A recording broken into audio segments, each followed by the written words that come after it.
ടോവിനോ തോമസിൻ്റെ ഇതിലെ പേരെന്ന് പറയുന്നത് പീറ്റർ എന്നാണ്. അത് പേര് ഞാൻ മറന്നുപോയി, അതുകൊണ്ടാണ്. പക്ഷേ എന്നാലും കുഴപ്പമില്ല, പുള്ളിക്ക് വേണ്ടി നമ്മൾ ഇതിനെങ്കിലും വന്നില്ലേ.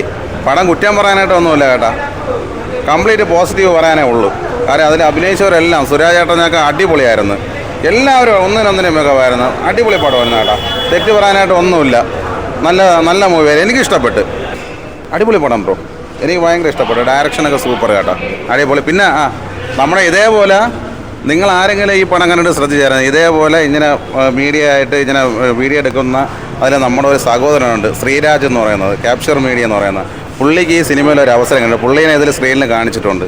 നിങ്ങൾ ആരും പറഞ്ഞില്ല, അതിൽ തന്നെ നമുക്ക് മനസ്സിലാക്കണ്ടേ, അത് ഡയറക്ടർ നമ്മൾ സമ്മതിക്കണം. അങ്ങനെ ഒരു അവസരം കൊടുത്തില്ലേ പുള്ളീനെ, അഭിനയിക്കണം എന്നുള്ളൊരു കാര്യം ചോദിച്ചില്ലേ. എന്തെങ്കിലും ഞാനും വരും, അന്ന് നിങ്ങളെല്ലാവരും കൈയടിക്കണം കേട്ടല്ല. അടിപൊളി സിനിമ, നല്ല ഭംഗിയായിട്ട് ആ ഒരു ഡയറക്ടർ അഭിനന്ദിക്കണം. പിന്നെ നല്ല തിരക്കഥയുണ്ട്, പിന്നെ വളരെ സ്ട്രോങ് ആയിട്ടുള്ള തിരക്കഥയാണ്. പിന്നെ പണ്ടത്തെ ബേസ്ഡ് ഓൺ ട്രൂ ഇൻസിഡൻസ് ആണ് എന്ന് പറയുമ്പോൾ 2003 മുത്തങ്ങ സമരം ബന്ധപ്പെടുത്തിയിട്ടുള്ളതാണ്. പിന്നെ ടൊവിനോയുടെ ഒരു കരിയർ ബെസ്റ്റ് പെർഫോമൻസ് എന്ന് തന്നെ പറയാം, അത്രയ്ക്ക് നന്നായിട്ട് ടൊവിനോ ചെയ്തിട്ടുണ്ട്. ഒരു പക്ഷേ ARMന് ഈക്വലായിട്ട് വേണമെങ്കിൽ പറയാം, അത്രയ്ക്ക് നന്നായിട്ട് ചെയ്തിട്ടുണ്ട്. പിന്നെ നമ്മുടെ CK ജാനുവിനെ അനുസ്മരിപ്പിക്കുന്ന രീതിയിൽ ആര്യ സലീം എന്ന് പറയുന്ന നടി, അവരുടെയും ഒരു പക്ഷേ കരിയർ ബെസ്റ്റ് പെർഫോമൻസ് ആയിരിക്കാം. പിന്നെ നല്ല പാട്ട്, മ്യൂസിക്, പിന്നെ ക്യാമറ എല്ലാം വളരെ ഭംഗിയായിട്ട് ചെയ്തു. നല്ലൊരു മൂവിയാണ്. മൂവി ഭയങ്കര ഇമോഷണലാണ്. എനിക്ക് എന്താ പറയുക, ഒന്നും പറയാൻ പറ്റുന്നില്ല, അത്രയ്ക്ക് ഇമോഷണലാണ്. ഓൾറെഡി മുത്തങ്ങ സമരത്തിൽ പങ്കെടുത്ത കുറേ ആൾക്കാരൊക്കെ എൻ്റെ ഫ്രണ്ട്സാണ്. അപ്പോൾ അവർ പറഞ്ഞ് ഈ കഥകളൊക്കെ കേട്ടിട്ടുണ്ട്. അപ്പം മുത്തങ്ങ സമരത്തെ ആസ്പദമാക്കി ആദിവാസികൾ ഭൂമി അവകാശത്തിന് വേണ്ടി, ആദിവാസികളാണ് യഥാർത്ഥത്തിൽ ഭൂമിയുടെ അവകാശികൾ. നമ്മളെ ആദിവാസികൾ എന്ന് പറയുന്നത് അതുകൊണ്ട് തന്നെയാണ്. പക്ഷേ അവർ ഭൂമി കിടപ്പാടമില്ലാതെ ചെയ്യുന്ന സമരം, അതിനെങ്ങനെയാണ് ഒരു കാലത്ത് നമ്മുടെ സ്റ്റേറ്റ് അടിച്ചൊതുക്കിയത്, അതെല്ലാം ചർച്ച ചെയ്യപ്പെടുന്ന ഒരു സിനിമയാണ്. നമ്മുടെ തമിഴ്നാട്ടിലെ അസുരൻ മൂവിയൊക്കെ പോലത്തെ, അതേപോലെ മാരി സെൽവരാജ്, വെട്രിമാരൻ, രഞ്ജിത്ത് ഇവരൊക്കെ എടുക്കുന്ന രീതിയിലുള്ള ഒരു മൂവിയാണ്, ഒരു പൊളിറ്റിക്കൽ മൂവിയാണ്. ഭയങ്കര ഇമോഷണലാണ്. നമ്മൾ ചെറുപ്പത്തിൽ, ഞാൻ 2ാം ക്ലാസ്സിൽ പഠിക്കുമ്പോഴാണ് മുത്തങ്ങ സമരം നടന്നത്. അപ്പോൾ ആ സമയത്ത് ഞാൻ പത്രത്തിലൊക്കെ വായിച്ചിട്ടുണ്ട്. അപ്പോൾ ആ വായിച്ച ചിത്രങ്ങളൊക്കെ നേരിട്ട് അത് വീഡിയോ ആയിട്ട് കാണുമ്പോൾ ഒരുപാട് കരഞ്ഞു. കരച്ചിൽ എനിക്ക് അടക്കാൻ വേണ്ടി പറ്റിയില്ല, ഞാൻ പൊട്ടി കരയുമായിരുന്നു. പക്ഷെ പറയുമ്പോൾ തന്നെ ഭയങ്കര ഇമോഷണൽ ആവുന്നുണ്ട്. പിന്നെ ഇതിനകത്ത് CK ജാനുവും ഗീതാനന്ദ മാഷിൻ്റെ വായി എന്നൊക്കെ ഞാൻ സ്വന്തമായിട്ട് കേട്ടിട്ടുണ്ട് ഈ കഥ, അതുകൊണ്ട് എനിക്കറിയാം. ഭയങ്കര ഇമോഷണലാണ്. എല്ലാം നന്നായിട്ട് അഭിനയിച്ചിട്ടുണ്ട്. സ്ക്രീൻ പ്ലേ ആ ഒറിജിനൽ സംഭവത്തോട് നീതി പുലർത്തി. പിന്നെ പണിയ ഭാഷയാണ് ആദ്യമായിട്ട് അതിനകത്തൊക്കെ കാണിക്കുന്നത്, അതൊക്കെ നല്ല രീതിയിൽ ആ ഭാഷ പിടിക്കാനും ഒക്കെ പറ്റിയിട്ടുണ്ട്. പിന്നെ നരിത്തൂക്ക് എന്ന് പറയുന്ന ഒരു ഫെസ്റ്റിവൽ കാണിക്കുന്നുണ്ട്, അത് നല്ല രീതിയിൽ ചിത്രീകരിച്ചിട്ടുണ്ട്. എല്ലാം വളരെ മനോഹരമായിട്ട്.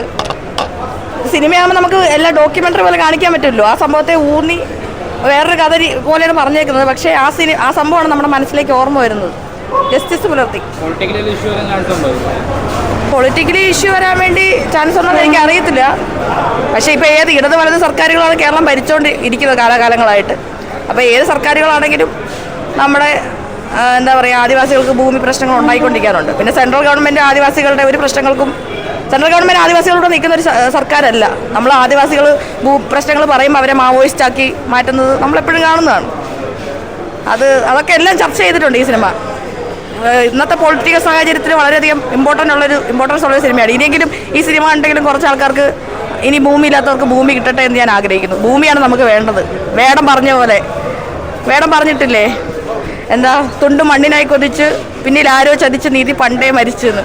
അതേപോലെ മണ്ണിന് വേണ്ടിയാണ് കൊതിക്കുന്നത്, മണ്ണിന് വേണ്ടിയാണ് ഇപ്പോഴും. നിലമ്പൂർ ആദിവാസികൾ സമരത്തിന് തുടങ്ങിയിട്ടുണ്ട് മിനിഞ്ഞാന്ന്. എല്ലാവർക്കും പട്ടയം കിട്ടട്ടെ, എല്ലാവർക്കും തുണ്ട് മണ്ണുണ്ടാവട്ടെ, കൃഷി ചെയ്യാൻ പറ്റട്ടെ. നൈസ് പടം. ടൊവിനോയുടെ സ്ക്രിപ്റ്റ് സെലക്ഷനൊക്കെ കിട്ടില്ലായിരുന്നു ഇപ്പോൾ വന്ന് നല്ല ക്ലൈമാക്സ് ഒക്കെ നല്ലപോലെ വർക്കായിട്ടുണ്ട്. ജേക്സ് ബിജോയുടെ BGM കൊള്ളാം, നല്ല രസമായിട്ടുണ്ട്. കൊള്ളാം, നല്ല പടമാണ്, എല്ലാവർക്കും വന്ന് കാണാം. ട്രെയിലറിൽ കാണുന്നത് അത് തന്നെയാണോ ബ്രോ? കണ്ടില്ല, ട്രെയിലറിൽ കാണുന്ന അത്രയല്ല, എന്നാലും കുറേ ടൊവിനോയുടെ ഒക്കെ നല്ല പെർഫോമൻസ് ആണ്. നല്ല ഓക്കെയാണ്. സുരാജ് കൊള്ളായിരുന്നു. ടൊവിനോ നല്ല അടിപൊളിയായിട്ടുണ്ട്. അവിടുത്തെ കുട്ടിയായിട്ട് അഭിനയിച്ച ഒരു കുട്ടിയുണ്ട്, എല്ലാവരും നന്നായിട്ട് അഭിനയിച്ചിട്ടുണ്ട്. നല്ല സിനിമയാണ്. നമ്മൾ വെട്രിമാരൻ്റെ ഒക്കെ സിനിമകൾ തമിഴിൽ കണ്ടിട്ടുണ്ട്. അപ്പം ആ കണക്കിന് മലയാളത്തിൽ നിന്നൊരു സിനിമയാണ്. വൺ ഓഫ് ദ അതെ, ആ ഒരു റിസംബ്ലൻസ് ഉണ്ട്. ക്ലാസ് മൂവിയാണ്, എല്ലാം കൊണ്ടും നല്ല